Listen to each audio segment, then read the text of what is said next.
This is crazy.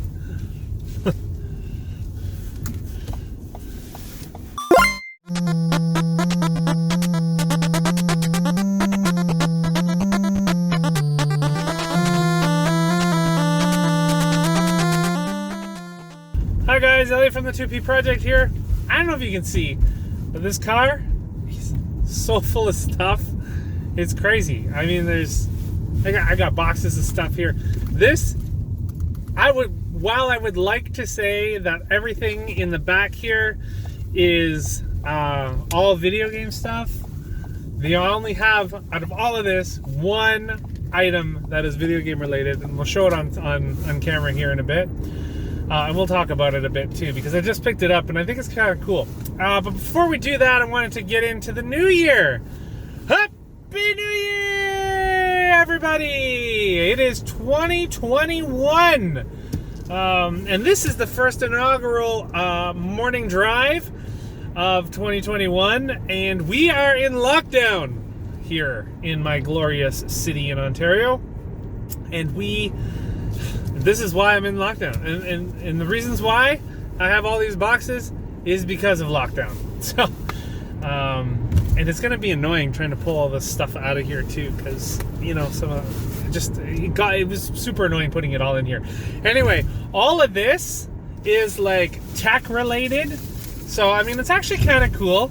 I can show this on stream. This is all tech related.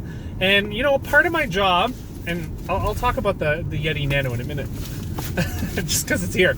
Part of my job, and the reason why I have all this tech in here and stuff, is because I get the glorious opportunity. Sorry, I gotta fix this box. It's gonna fall over or something. I get the glorious opportunity of testing all this technology and working through and setting up different ways. And with the looming lockdown, or not looming, the lockdown's here. With the lockdown and everything going virtual, we have to send out a number of these kits that comprise of the Yeti Nano, a ring light, a tripod, and there's some other stuff back there, USB hub, basically anything and everything that would help people be able to do their work online using a video camera. And as part of that, I have to set all this tech up and be able to see if it works. However, I've already tested all this tech. The reason why I'm bringing it home is because we are under orders not to work in office anymore, which kind of sucks. So, Happy New Year, but you suck. You have to work at home. You know, okay, so I'm of both sides here, and I don't normally like to bring this kind of stuff up on stream, but I'm on two sides of the fence, right? I understand that COVID, and I know a few people who had contracted COVID and who've been pretty sick. So I'm on two sides of the fence. One, I'm like, okay, COVID is bad, COVID kills, we need a vaccine, right? And you can hate me all you want for saying that or whatever, but the truth is that, you know, if we don't figure out a way to get better, then nobody is going to get better, and we're going to end up in this constant cycle where we're always working from home or we're doing something. I personally dislike working from home. I know a lot of people out there love working from home, but I'm not a fan of it at all. Okay, so the other thing is, the other side of the fence is, well, I just said, this whole idea of everything going virtual, having to work from home, having to, well, for instance, cart all this stuff home and pack it in my apartment. Like, my apartment's small enough as it is. And just having to do this is annoying. And a lot of people, you know, there are people out there who have called me a sheep before because I'm complying to these regulations. But hey, listen, if I don't comply to the regulations, I lose my job. So it's like, what do I do? Do I buck the system and not have any money to put food on the table for my family? I don't know. The other thing is I wear a mask, right? Like, I have to wear a mask. You can't go into a grocery store or anything without wearing a mask unless you have some sort of medical issue. So I know so that's why I'm two sides of the fence. I do know, like, my background is in science, so I do believe that COVID is real. and that you can get really sick from it, and that, yes, I do believe in vaccines. So that's obviously super important to me. Anyway, I didn't mean to, talk too much into COVID. I don't like, putting those bringing politics or anything like that into my videos. But I just wanted to chat. This is why I'm bringing this stuff home. But part of my job is kind of cool because, like I said, I got to test all this stuff. The Yeti Nano is a great microphone for anybody who wants to use it. I'm not the one I'm sending. But the Yeti Nano in general has just awesome sound, and the ability to take it wherever you want to go. You can hook it up to your laptop. It's super easy. It's compact enough to fit in a bag or something like that. So it's really good tech to be able to if you want to, like, say for instance, most of you stream, right? So a lot of you are streaming. So and some of you stream from your laptops or whatever. And if you do that, that's why not use the Yeti Nano, right? Like, no brainer. However, there's obviously a lot of other mics, but it's fairly inexpensive. A lot of people use Yeti products when they're first entering the streaming world. I was stupid and I went out and bought a Rode NT USB mic, which was like a condenser mic, but I didn't know what kind of tech I was supposed to purchase back then. A lot of people said, use condenser mics. Well, now I'm hearing use dynamic mics. So what do you do, right? Like, it's just, you follow people online and they tell you one thing, and then like a year later they tell you another. Well, I've already spent $400 at the time that I bought my Rode mic, and oh well, whatever. But on a good note, I did learn how to noise gate my mic, so now I can actually use that mic rather than using my headset. And if you guys want to follow me on Twitch, both Draconant and I, you guys, if you've been following along at some point, Draconant is a friend of mine who also streams with me. So you can find that link in the description box below. But we both stream Monday to Friday, 10 p.m. till midnight, 11 p.m. till 1 a.m., whatever. It doesn't matter. Nights change, times change, depending on how tired we are. That being said, I stream on Tuesday and Friday nights, so feel free to tune in for that. Anyway, the other thing is 2021 brings along some, new stuff, new game releases and everything like that coming into the future. So it'll be exciting to see where we go with the morning drive. I mentioned last month we were going to work on a podcast, but that didn't happen. So hopefully we'll see if we can get around to doing that this month.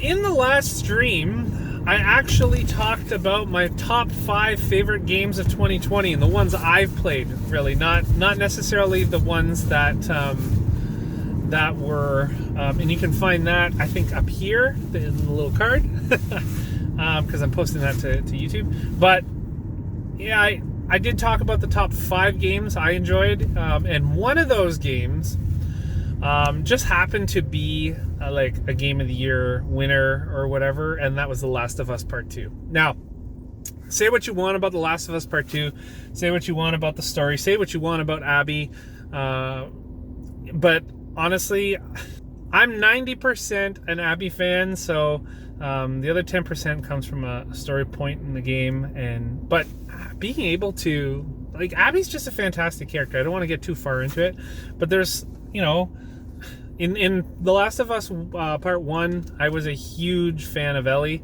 Not so much this time around, not because of her personal choices or her, journey throughout the game, but just because I felt that she wasn't as good a character in this game as she was in the first. But that's not to say she wasn't good. It's just, I don't know. There's so much I could talk about from that game, and it goes way over my head. I would love to be able to make a video, like a review video on that game, but I just haven't got around to it. There's just so much on my plate to do. Maybe when I'm done school, I'll start focusing more on really, good YouTube videos. I say that and then I get busy doing something else. Okay, so that being said, there are Pop Funko just released a few Last of Us Part 2 figures, And of course, I'm a big fan of The Last of Us Part 2. I was upset that they didn't release an Abby figure or an Abby like Nendoroid, but we have some stuff coming in from overseas where I was able to get the Ellie Nendoroid. I mean, I was able to get it here too, but it's cheaper for me to order to like import. So I got it from overseas, and the figure looks fantastic. So we will do a box opening on that figure whenever it comes in. But I thought I would just show something kind of cool today, because this thing is awesome. It's an awesome figure. I wish I could take it out of the box. The guy actually put it in a plastic sleeve when I picked it up, but it's really great. I mean, look at this thing. So this is your EB exclusive, The Last of Us, not Part 2 necessarily, but it's just The Last of Us clicker, and it's really cool. It has some really great detail on it. I'm not I don't show a lot of pops on my channel, just because there's so many. I'd be broke. But when I do happen to pick up some really cool pops, I don't know if you were able to see it, but here we'll try and zoom in on it again. There you go. Yeah, he's awesome. He's got some really cool detail on his arms too. So the box art is, just a plain box art. It has The Last of Us on the back. I'm not sure exactly when this was actually supposed to come out. Honestly, I don't even know if it was supposed to come out with The Last of Us Part 2 line, but whatever. And if it's The Last of Us Part 1 figure, I'll have to look into that. But anyway, doesn't matter. Point is I just picked it up and I got it from EB Games, so it's actually a cool little figure that I've wanted for a while. So I'm gonna put that on my shelf, keep it in box. There's a lot of pops that I have that are out of box, so I'm not that type of guy. So there's a lot of people that accuse me of keeping all my shit in boxes. I try to pull out my stuff out of boxes when I can, but if things are like rare or if they get damaged. So case in point, here's an example. I bought the Cloud Play Arts Kai figure for Final Fantasy VII Advent Children, or remake, I don't know. No, it wasn't the remake, it was Advent, maybe it was the remake. Anyway, I bought the Cloud Play Arts Kai figure, and I had it all displayed. I display all my Play Arts Kai figures. I had it on display on the top shelf of one of my white shelves that we have at home. These things are like 8 feet tall, or 7 to 8 feet tall. Anyway, I have it up there. It was on the top shelf, and for years, like, it wasn't doing anything. Nothing, vibrations weren't bothering it or anything like that. And then all of a sudden, someone outside of our apartment across the hall slammed their door.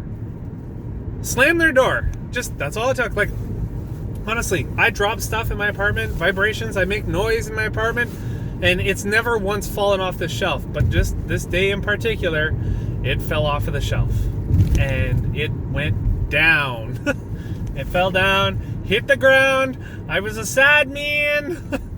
My God, that figure was like $140, $150. And when it falls, the sword broke on him. And you might say, well, you can always fix them. You can glue it. You can do whatever. You can stick a rod through it. And I'm sitting here like, but that's not the figure. That's not a mint figure anymore, because now it's been altered. Now it's been modified. It's going to be worth nothing if ever one day I choose to sell it. So I had to sell it. And I had to sell it for like, I don't know, $100 because the sword was broken. I was so disappointed. But I did. I managed to sell it, and I sold another Play Arts Kai duplicate figure I had. But I was a sad man. It was a sad day at my household.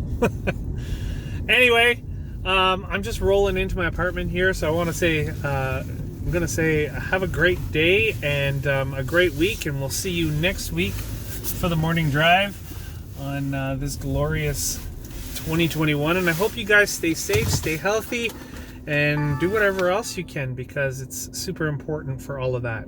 All right, again, I'm Elliot from the 2P Project. Have a good day, and this is Elliot. I said Elliot 3 times. 2P out. And Clicker says, see you. Okay, I'm out of here. 2P out.